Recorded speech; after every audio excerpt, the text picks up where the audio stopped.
Bonjour chers parents du 21e siècle et merci d'avoir syntonisé le 92,7 FM. Et oui, on poursuit et termine cette série qui s'intitule Conseils essentiels et pratiques pour les papas de préadolescents. On est à la partie 6. On a vu la semaine dernière le développement affectif des 9 à 11 ans et aujourd'hui on va voir le développement moral et spirituel des préados. Évidemment, dans la préadolescence, il y a un monde intérieur et complexe qui se développe progressivement. On a l'impression qu'on est en train de perdre notre enfant chéri. Et dans cette période-là, eh bien, c'est son identité qui est en train de se façonner, de prendre forme. Et lui, pendant ce temps-là, ce préadolescent-là, il est en train de forger son identité et aussi sa compréhension du monde.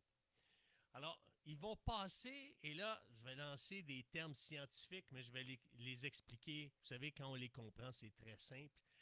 Ils passent de la morale de contrainte à la morale de coopération. Hein. Morale de contrainte à la morale de coopération. Ça veut dire que ils font de moins en moins ce qu'il ne faut pas faire à cause des conséquences. Hein? Si je blesse mon frère, eh bien, papa, maman va me chicaner. Alors, quand on est jeune, ben, je ne le ferai pas parce que papa et maman vont me chicaner, papa et maman vont me confisquer ma tablette.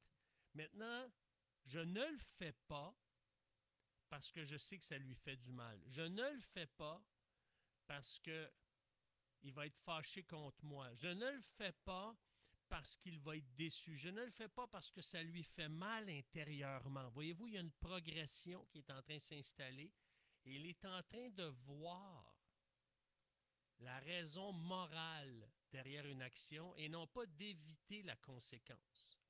Donc, en d'autres mots, il veut de moins en moins, je vais le dire d'une autre façon, il veut de plus en plus faire le bien, non pas parce que s'il fait le mal, il va avoir des mauvaises conséquences, mais c'est parce qu'en faisant le bien, il fait la bonne chose.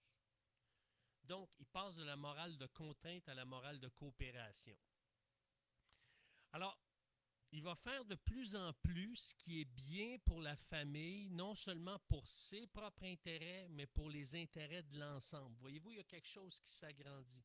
Et c'est pour ça que c'est important de ne pas, ou d'éviter du moins, ou de faire de moins en moins cette analogie entre le si et l'action. Okay? De moins en moins lier le si à l'action. Donc, si tu ne fais pas ta chambre, tu n'auras pas ton allocation. Si tu ne fais pas ta chambre, tu ne pourras pas avoir de dessert. D'avoir une certaine menace ou une condition, ça renforce l'action en fonction des conséquences. OK, je vais faire ma chambre pour éviter les mauvaises conséquences ou je vais faire ma chambre pour avoir de bonnes conséquences. Alors qu'on dit, est-ce que toi, tu aimes ça, dormir puis te sentir bien? T'aimes-tu être dans un environnement où est-ce que tu sens la paix, la quiétude d'esprit? Quand ta chambre est rangée, comment tu te sens? Quand ta chambre est à l'envers, comment te sens-tu? Moi, en ce moment, mon sous-sol, il est sans dessus-dessous et j'ai juste hâte que ça soit propre et bien rangé. J'ai plein de papiers partout. Et là, c'est comme si je suis en train de m'arracher les cheveux de la tête. Voyez-vous, ça produit quelque chose. Ça amène un petit stress. Pas un gros, un petit. OK? Et donc, à ce moment-là, ce qu'on veut, c'est que nos jeunes puissent faire le bien pour la valeur morale qui s'y rattache. Et c'est ça la différence. Et tranquillement, 9, 10, 11 ans, tout dépendant, là, parce que d'une personne à l'autre, ça varie, eh bien, il va cheminer dans ce sens-là. Et on va contribuer en tant que parents, en tant qu'éducateurs, à ce que nos jeunes cheminent dans ce sens-là.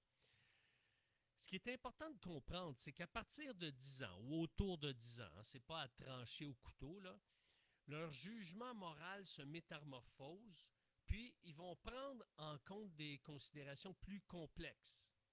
Donc, le concept de justice, d'équité, de coopération, de respect mutuel, de responsabilité commence à avoir de plus en plus de sens dans leur vie. Et ces mots-là résonnent, sont des mots qui sonnent parce qu'ils sont de plus en plus capables de faire la connexion avec ces concepts-là. Donc, leur intelligence conceptuelle commence à prendre forme, à grandir. Mais il y a un problème. Il y a toujours un mais en toute chose. Parce que du fait qu'il change, quand notre ado change, ben on peut perdre de vue ses besoins affectifs parce qu'il devient de plus en plus un homme ou notre fille devient de plus en plus une femme. Donc, on est en train de se distancer avec le monde de l'enfance qui le caractérisait. Et on croit que ses besoins affectifs sont moins criants. Il en demande moins. Hein? Il vient moins se coller de par lui-même, spécialement s'il est avec des personnes plus vieilles que lui autour de lui ou s'il est avec ses amis. Or, ce qu'il ne faut pas perdre de vue, c'est qu'un préadolescent ou même un adolescent, c'est un enfant dans un corps d'adulte. Quand on est préadolescent, on n'a pas encore les caractéristiques d'un adulte, parce qu'on voit la différence, mais on voit chez les adolescents, hein, on voit quand même qu'ils sont de plus en plus adultes dans leur morphologie. Mais il ne faut pas perdre de vue que ça demeure essentiellement ou affectivement des enfants. Physiquement, mentalement, moralement, psychologiquement, socialement, on voit qu'ils sont de moins en moins des enfants. Mais il y a une dimension qui ne change presque pas, c'est la dimension affective. Parce que cette dimension-là, elle est essentielle dans son développement et elle est essentielle qu'on en tienne compte en tant que parent parce que c'est ce qui va contribuer à sa réceptivité et à son développement spirituel. Imaginez un enfant là, ou un préado qui est blotti dans vos bras en tant que parent. Qu'est-ce qu'il recherche? Il recherche la chaleur, la sécurité. Et ces moments simples sont plus que des moments de confort. C'est des moments qui vous soudent. C'est des moments qui sont là pour colmater, souder la relation. Et lorsque plus un enfant, ou je devrais dire plus un préadolescent, a ce privilège ou cette opportunité de se coller, de vivre des moments affectueux avec son papa, avec sa maman, eh bien, plus il est en train de bâtir une relation de confiance ou de stabiliser ou maintenir une relation de confiance, et il est en train de construire son intériorité et il est en train de la construire et de la bâtir en lien avec une dimension affective qui est reliée à son parent ou à ses parents. Parce que plus un parent recherche à ce que ce lien affectif, chaleureux demeure, plus il va être émotionnellement en sécurité. Et plus il est émotionnellement en sécurité, qu'est-ce que ça produit? Il est plus réceptif à être enseigné. Un jeune est enseigné lorsqu'il se sent en sécurité. Lorsqu'il se sent en sécurité émotionnelle. Il va être capable, il va être plus enseignable. Alors oui, ça se peut qu'il réagisse, par exemple, un jeune garçon dit « Ah, maman, lâche-moi, là, arrête de me flatter les cheveux, là, ah, arrête de me caresser, j'aime pas ça. » Parce que peut-être dans sa masculinité ou dans sa conception de la masculinité, devrais-je dire, il va réagir. Hein? Il ne veut plus se sentir comme un enfant. Alors c'est à nous de les sécuriser, de dire « Tu seras toujours mon enfant. » Puis l'affection, c'est quelque chose de sain. Viens. Est-ce que ça te fait du bien? Sois honnête. Est-ce que ça te fait du bien? Alors, bon, d'une personne à l'autre, ça peut varier parce que c'est une dimension à apprivoiser.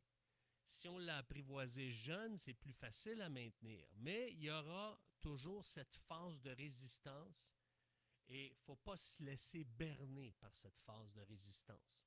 Alors, ce qu'il faut comprendre aussi, c'est que votre enfant est également, je dis toujours votre enfant, mais votre préado, parce que ça demeure votre enfant, mais il n'est plus dans la phase d'enfance. Hein? C'est pour ça que le vocable est bien important. Alors, voyez votre préado comme un explorateur intrépide, parce que Entre 9 et 11 ans, il est avide de découvrir le monde qui l'entoure. Hein? C'est comme s'il il est en train de le découvrir. Il existait, il était là, mais là, il le découvre. Hein, c'est comme moi, je me souviens, ça faisait déjà 5, 6 ou 7 ans, et si c'est pas plus, que je passais toujours sur la même rue en revenant du travail pour arriver chez moi ou après avoir fait des courses. Et puis, je remarque une maison que j'avais jamais remarquée. Est-ce que c'est parce que je l'ai remarquée qu'elle est apparue? Mais non.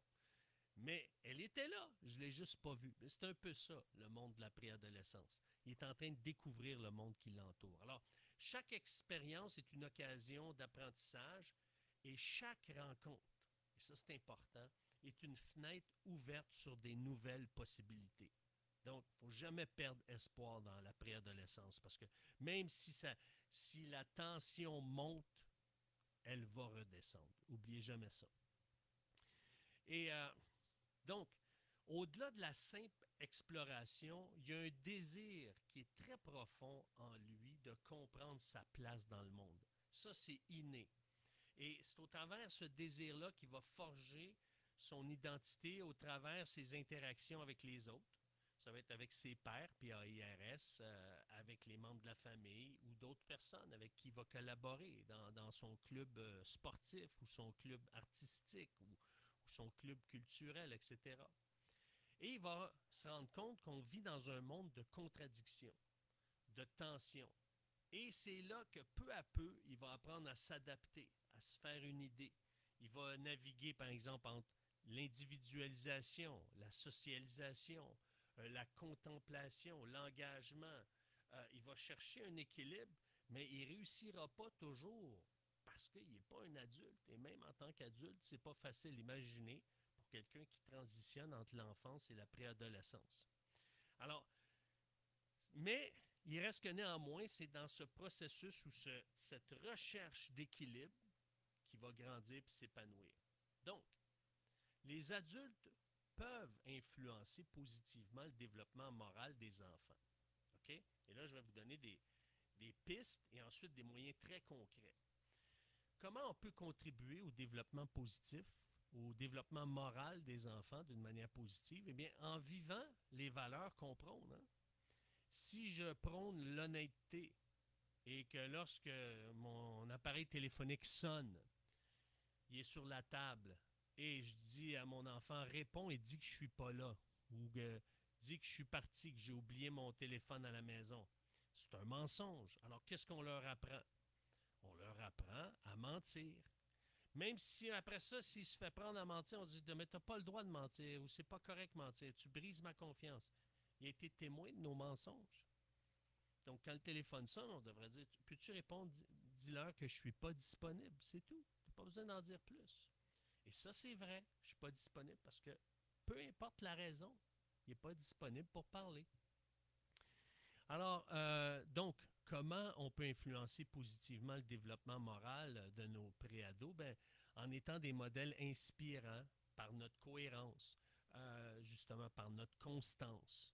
On ne promet pas des choses qu'on ne fera pas. Ça, c'est très difficile en tant que parent parce qu'on a des désirs de combler nos enfants. Puis parfois, on fait des promesses, puis on le regrette. Alors, de minimiser ce facteur-là, ça peut aider. En favorisant l'altruisme, est-ce que moi, au travers de ma conjointe, ma partenaire de vie, est-ce que je réclame toujours ou je suis là pour elle, pour la servir, pour l'aider aussi? Parce que je veux être une démonstration de coopération. Euh, en incarnant les valeurs qu'on enseigne, ça c'est vraiment important. Et aussi pour aider le jeune à comprendre la douleur de l'autre. Hein. Si je pousse mon frère, il tombe, ou ma sœur, elle se fait mal. Bon, imagine si c'était l'inverse. Renverse les rôles. Si toi, tu avais été poussé, tu t'étais cogné la tête, tu te sentirais comment? Ah, ça me ferait mal, mais c'est comme ça qu'elle se sent, qu'il se sent. En organisant des discussions autour de la table sur des dilemmes moraux. Hein? Par exemple, ah bon, tes meilleurs amis se sont moqués de quelqu'un dans la classe, sur son physique, par exemple. Et toi, tu sais que c'est injuste. Est-ce que tu vas te rallier à tes amis parce que tu pourrais les perdre, parce que tu ne te rallies pas à eux, ou tu vas te rallier autour de ce qui est juste? Alors, de discuter là-dessus, est-ce que ça serait difficile pour toi? Pourquoi ça serait difficile? pourquoi ça serait difficile de perdre tes amis, etc., pour leur amener une prise de conscience. Et c'est important de ne pas leur donner de réponse. Et si vous ne pensez pas comme lui ou comme elle, de ne pas nécessairement tout corriger, parce qu'après ça, il ne voudra pas s'ouvrir. Mais de dire, ah, c'est intéressant que tu penses comme ça. Et sais-tu quoi, quand j'étais jeune, je pensais comme toi, ma pensée a changé. Ou, ah, on ne voit pas nécessairement les choses de la même façon. Puis revenir plus tard avec ça. Puis peut-être que c'est lui ou elle qui va dire, ah, mais papa, maman, comment ça tu penses pas comme ça? C'est quoi ton idée? Là, ça vient de lui, voyez-vous? De développer ce recul, parce que nous, on a tendance en tant que parents, parce qu'on veut être sûr qu'ils ne dévient pas, on ne veut pas qu'ils deviennent un délinquant, puis qu'ils virent tout croche, fait qu'on veut leur dire tout le mode d'emploi pour être sûr qu'il ne souffrira pas. Mais pendant ce temps-là, on peut miner la relation. Et c'est ça qui est une tension dynamique qui est fragile. C'est important aussi de pratiquer la gratitude. Donc, avant le dodo, est-ce qu'il y a des choses aujourd'hui que tu pourrais dire merci, que tu es reconnaissant, que tu es rempli de gratitude? Ça peut être une chose, deux choses, trois choses. On peut commencer par une, on peut monter à deux ou trois. En impliquant votre enfant dans du bénévolat, pour qu'il apprenne à partager, donner de son temps sans nécessairement recevoir une paye ou un cadeau. Mais il va recevoir de la gratitude, il va recevoir plein de choses en donnant. Parce que quand on fait du bien aux autres, on reçoit, mais ce n'est pas nécessairement quantifiable mathématiquement. Donc, aussi, en tenant un journal, un journal où est-ce qu'il peut exprimer ses pensées, en lui racontant des histoires qui mettent en valeur des attitudes, mettre en valeur des principes comme la confiance, la gratitude, l'amour, en l'encourageant à exprimer son identité à travers l'art. Ça peut être en peignant, en jouant un instrument de musique, en dessinant, en sculptant, au travers des jeux de rôle, où est-ce que votre enfant peut explorer différents rôles, différentes émotions, différentes perspectives. Par exemple, le thème, ça peut être Joseph est triste parce que Thomas a brisé sa bicyclette. Hein? Donc, vous lui faites exprimer des émotions au travers ça. Et aussi, qu'est-ce que vous pouvez faire? Bien, en pratiquant l'intériorisation. C'est quoi ça? C'est une façon de guider son enfant pour qu'il explore l'état de son cœur, suite à une déception, suite à un conflit, en disant, on va prendre un temps tranquille, ça peut être dans la chambre, on tamise les lumières, j'aimerais ça que tu fermes tes yeux pour pas que tu te laisses distraire. Et à quoi ressemble l'état de ton cœur? OK? Alors, lui expliquer, ça peut être un mot qui lui vient à l'esprit, ça peut être une image, ça peut être une émotion, ça peut être le titre d'un film ou d'une chanson. Moi, il y a un de mes enfants avec qui je fais l'expérience, même s'il est adulte, c'est souvent le titre d'une chanson parce que c'est évocateur d'une émotion. Donc, et après ça, à quoi va ressembler ton cœur quand il va être guéri de cette douleur-là? La même chose, ça peut être un mot. Et là, vous pouvez avoir une discussion sur ces mots-là ou cette image-là qui vient à l'esprit. Et ce qui est important dans tout ça, c'est que vous puissiez avoir une discussion profonde sur ce qu'il ressent, sur comment il vit les choses. Et le premier ingrédient, c'est d'être réceptif et muet. Ça, c'est important. Parce que plus vous allez être muet, plus vous allez être à l'écoute, vous allez connaître votre jeune, il va s'ouvrir à vous et il va développer ce lien de confiance affectif. Et c'est ça qu'on veut gagner, parce que c'est la relation qu'on gagne. Parce que c'est dans la relation qu'une confiance s'installe. Et plus il va vous faire confiance, plus il va adhérer à vos valeurs. Et si vous maintenez une distance sur la confiance, ça va être difficile pour lui ou pour elle d'adhérer à vos valeurs. Alors, c'est important que ces activités que je propose soient faites dans une atmosphère détendue, conviviale, pour qu'ils puissent intégrer justement vos valeurs, votre perspective de plus en plus, et développer ultimement le sens de la coopération et de la responsabilité. Que ce soit pour lui une source de gain, de collaborer, de coopérer, d'être un citoyen responsable. Et c'est pour ça qu'on a besoin, en terminant, on a besoin de l'apport des éducateurs qui collaborent avec lui, qui travaillent avec lui. On a besoin des membres influents de la communauté ou des membres significatifs de la communauté, comme son coach de hockey, par exemple, ou la personne avec qui il va faire de l'exploration en nature, s'il fait partie d'un groupe d'exploration en nature, par exemple. Ça peut être un moniteur de la zone enfant dans la communauté dans laquelle il est impliqué, etc., ou la zone pré-ado, la zone ado, etc. Donc, de collaborer, on a besoin de cette collaboration pour avoir un regard extérieur et aussi pour avoir des alliés autour de nous. On veut être des alliés pour le développement moral et spirituel de notre enfant. Puis c'est au travers de cette coopération-là qu'on peut créer un monde où chaque enfant a la possibilité de se développer en termes de personnalité avec les dons et les talents qu'il a reçus. Alors peut-être que vous êtes dans une phase dans votre vie où est-ce que vous avez besoin d'accompagnement, de soutien ou simplement de dialoguer. Alors je vous invite à m'écrire à coach@ericlantier.net. On pourra par la suite parler de vive voix au travers de la technologie, que ça peut être au travers un Zoom, au travers un appel téléphonique. Alors si vous avez besoin qu'on discute, vous avez simplement dans une première étape à m'écrire, c'est gratuit, c'est à coach@ericlantier.net, c'est coach@ericlantier.net. Et si vous voulez soutenir cette émission pour qu'elle continue à être diffusée sur les ondes du 92.7 FM, eh bien vous m'écrivez à la même adresse, c'est coach@ericlantier.net. Et bien sur ce, je vous souhaite une bonne journée et je vous dis à la semaine prochaine. Au revoir.